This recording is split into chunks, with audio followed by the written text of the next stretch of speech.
ഇതിൽ ആദ്യം മനസ്സിലാക്കേണ്ട റേറ്റിംഗ് എന്ന് പറഞ്ഞ കോൺസെപ്റ്റ് എന്താണെന്ന് മനസ്സിലാക്കണം. ഇവിടെ തന്നിട്ടുള്ളത് 2 ബൾബ്. ആ ബൾബിൻ്റെ ഒക്കെ റേറ്റിംഗ് എന്ന് പറഞ്ഞാൽ 3 വാട്ട് 6 വോൾട്ട് ബൾബാണ്.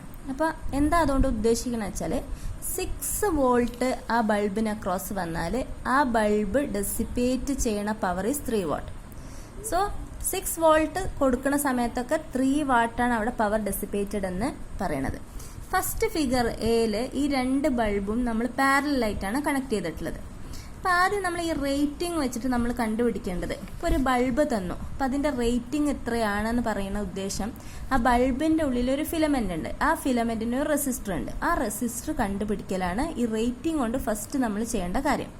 അപ്പോൾ നമ്മൾ ഈ ബൾബിൻ്റെ റേറ്റിംഗ് വെച്ചിട്ട് നമ്മൾ റെസിസ്റ്റൻസ് കാണാം. അപ്പം നമുക്കറിയാം power is equal to v²/r. പവറിന് വേറെ ഇക്വേഷൻസ് ഉണ്ട്, പക്ഷെ ഇവിടെ റിലവൻ്റ് ആയിട്ടുള്ള ഇക്വേഷൻ v²/r ആണ്. കാര്യം നമുക്ക് v അറിയാം, p അറിയാം, അതിൽ നിന്ന് റെസിസ്റ്റൻസ് കാണുന്നത്. therefore r is equal to v²/p.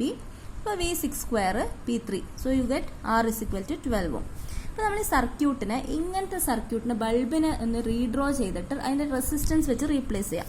അപ്പോൾ സർക്യൂട്ട് നല്ല സിമ്പിളായി നമുക്ക് മനസ്സിലാവും. അപ്പോൾ ഇതിങ്ങനെയാണ് റെസിസ്റ്റൻസ്, 2 റെസിസ്റ്റൻസും ഈ 2 ബൾബും ഒരേ റേറ്റിംഗ് ഉള്ള സെയിം ബൾബ് ആയതുകൊണ്ട് R1 and R2 both are 12 ohm. Okay, അപ്പോൾ അത് പാരലായി കണക്ട് ചെയ്യാം. ഈ പാരലായി കണക്ട് ചെയ്യുമ്പോൾ നിങ്ങൾക്ക് മനസ്സിലാക്കേണ്ട കോൺസെപ്റ്റ് എന്ന് പറഞ്ഞാൽ, പാരലൽ സർക്യൂട്ടിൽ വോൾട്ടേജ് സെയിം ആയിരിക്കും, സീരീസ് സർക്യൂട്ടിൽ കറണ്ട് സെയിം ആയിരിക്കും. അപ്പോൾ ഇവിടെ അപ്ലൈ ചെയ്ത വോൾട്ടേജ് എന്ന് പറഞ്ഞാൽ 6 വോൾട്ട് ആണ്.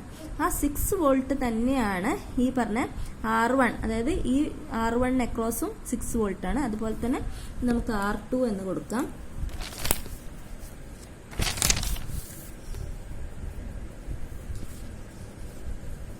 R2 okay, R2 12 ohm. അപ്പോൾ R1ഉം R2നും അക്രോസ് ഡെസിപ്പേറ്റ് ചെയ്യണ സെയിം വോൾട്ടേജ് ആണ്. സോ വാട്ട് ഈസ് I1 അല്ലേ? ഇതിൽ കൂടെയുള്ള കറണ്ട് എന്ന് പറഞ്ഞാൽ എന്താണ്? I is equal to V/R1. I1 എന്ന് പറയുന്നത് V/R1. അതുപോലെ തന്നെ ഇവിടെ I2 എന്ന് പറയുന്നത് V/R2. സോ ഇവിടെ V എന്ന് പറയുന്നത് നമുക്ക് രണ്ടും 6 വോൾട്ട് ആണ്. അപ്പോൾ നമുക്ക് R1 R2 സെയിം ആയതിനെ കൊണ്ട് കുഴപ്പമില്ല, ഇവിടെ I1 I2 സെയിം തന്നെ ആയിരിക്കും. So it will be 6/12.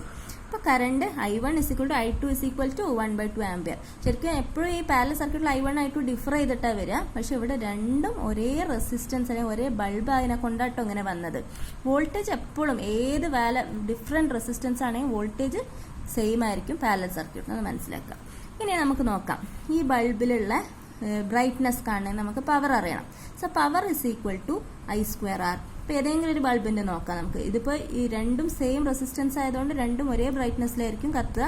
Because ഇവിടെ I1ഉം I2ഉം സെയിം ആണ്, R1ഉം R2ഉം സെയിം ആണ്. അപ്പോൾ പവർ എന്ന് പറഞ്ഞാൽ I²R.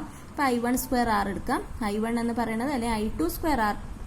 ഇത് ഇവിടെ I1² R1 ആണ്, മറ്റേത് I2² R2.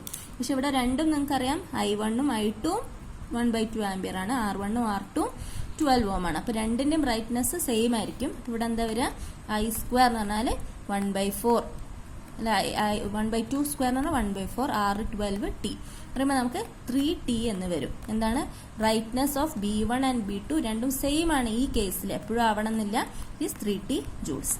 ഇനി അടുത്ത കേസ് ഇങ്ങനെ സീരീസ് സർക്യൂട്ടാണ്.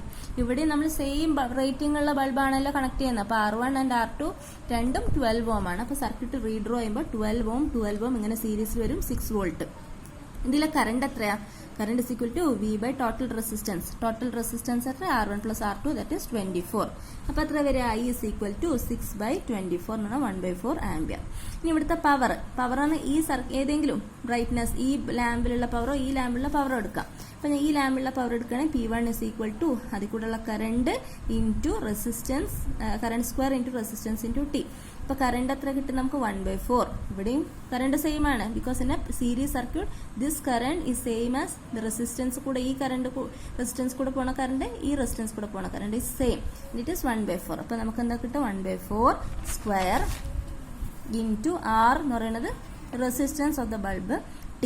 അപ്പോൾ 1/4² എന്ന് പറഞ്ഞാൽ 16, റെസിസ്റ്റൻസ് 12, T എന്തൊരു time. So you get 0.75T. അതായത് brightness of B1 and B2 എന്ന് പറഞ്ഞാൽ 0.75T ആണ്.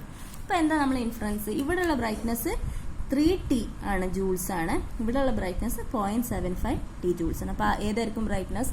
ഫിഗർ എയിലുള്ള ബൾബ്സ് ആയിരിക്കും brighter. We can write the inference as in the first case figure A brightness is 3T joules. Second case the brightness is 0.75 T joules. അതായത് figure A ലെ bulb will glow 4 times brighter than that of the figure B. അതാണ് അതിന്റെ inference. Okay, ഇനിയിപ്പോൾ വേറൊരു question ചോദിച്ചു, ഒരു bulb remove ചെയ്താൽ എന്ത് സംഭവിക്കും? ഇതിൽ നിന്ന് ഒരു ബൾബ് റിമൂവ് ചെയ്താലും ഇതിൽ നിന്ന് ഒരു ബൾബ് റിമൂവ് ചെയ്താലും ബാക്കി ഒരൊറ്റ ബൾബ് ഉണ്ടാവുള്ളൂ അക്രോസ് 6 വോൾട്ട്. അപ്പോൾ നമ്മുടെ ഫിഗർ എന്ന് പറയുന്നത് ഇങ്ങനെ വരും. ഇങ്ങനെ വന്നാൽ 3 വാട്ട് ബൾബ് 6 വോൾട്ടിന് അക്രോസ് ആണ്. ഇവിടുത്തെ കറണ്ട് എന്ന് പറയുന്നത് I is equal to P/V. P 3 ആണ്, വോൾട്ടേജ് 6 ആണ്, ഹാഫ് ആണ് current. So power is equal to I² RT. So it is 3T. അതായത് ഇങ്ങനെ കണക്ട് ചെയ്യുമ്പോഴുള്ള ബ്രൈറ്റ്നസ് തന്നെ ആയിരിക്കും ഒരൊറ്റ ബൾബ് കണക്ട് ചെയ്യുമ്പോഴും 3T ജൂൾസ്. ഇതാണ് നമ്മളെ ആൻസർ.